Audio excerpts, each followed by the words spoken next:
ए से जे तक फिल्म की पूरी कहानी हिंदी में। ए आशिक कृष कपूर एक जुनूनी आशिक और म्यूजिक का दीवाना है।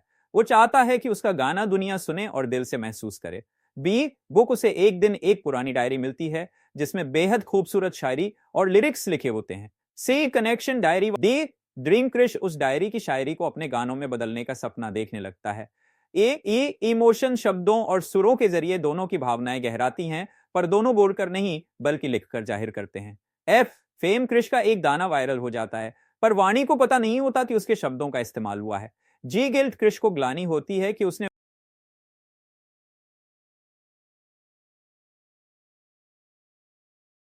एच ऑनेस्टी वो वाणी को सच्चाई बताता है। वाणी नाराज होती है लेकिन उसके इमोशंस को समझती भी है। आई इंस्पिरेशन वाणी को एहसास होता है कि उसकी लाइनों ने किसी को इंस्पायर किया और वो पहली बार अपने लेखन को स्वीकार करती है।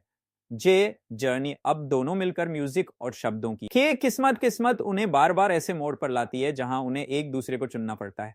एल लिरिक्स दोनों मिलकर एक एल्बम बनाते हैं जिसका नाम एम में मिसअंडरस्टैंडिंग मीडिया वाणी को सिर्फ गर्ल बिहाइंड द स्टार कहती है, जिससे वह खुद को छोटा महसूस करती है। एन नाराजगी वाणी कृष से दूरी बना लेती है और वापस अपनी पुरानी दुनिया में लौट जाती है। ओ अपॉर्चुनिटी कृष को एक बड़ा स्टेज शो मिलता है, लेकिन वह वाणी के बिना अधूरा महसूस करता है। PP performance well live performance. क्यों क्वेश्चन क्रिश सबके सामने वाणी से एक सवाल पूछता है, क्या तुम मेरी आवाज की स्याही बनोगी? और रिश्ता दोनों का रिश्ता अब सिर्फ शब्दों या सुरों का नहीं बल्कि आत्मा का हो जाता है। ऐसी सक्सेस उनका एल्बम इंटरनेशनल चार्ट्स पर हिट हो जाता है। दोनों को असली पहचान मिलती है टी टी थ्रू टीज बार दोनों का। यो उड़ान वाणी अब एक मशहूर लेखक बन चुकी है और क्रिश एक म्यूजिक डायरेक्टर।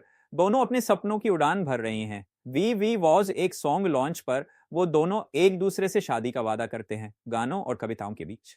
डब्ल्यू वेडिंग उनकी शादी बेहद म्यूजिकल होती है। हर रस्म एक गाने के साथ एक्स फैक्टर उनकी जोड़ी का एक्स फैक्टर होता है।